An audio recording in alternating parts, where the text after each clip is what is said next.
Hello বন্ধুরা, কেমন আছো সব তোমরা? আশা করি সব তো ভালো আছো। আজকে আমি রাত্রে দিকে ধানওয়ারা দিকে এসেছিলাম, বেড়াতে এসেছিলাম। তো এইখানেতে আপনাদেরকে দেখাবো। এখানে এখনও দিওয়ালি লাইট সব এখনও লাগানো আছে।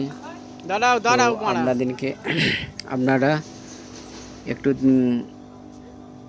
দেখুন এগুলো কেমন লাগছে ভিডিওটা। তো আপনাদেরকে যদি ভিডিওটা আপনাদের ভালো লাগে, আপনারা লাইক, কমেন্ট, শেয়ার, সাবস্ক্রাইবার করবেন। রাত্রের সময় ঠান্ডা প্রচুর ঠান্ডা। আর আলমোড়াতে বেড়াবার জায়গা অনেক আছে। আপনারা যদি আসতে চাই এখানে আসবেন। এখানে অনেক কিছু দেখার আছে। তো আপনারা লাইক, কমেন্ট, শেয়ার অবশ্যই করবেন। বাই।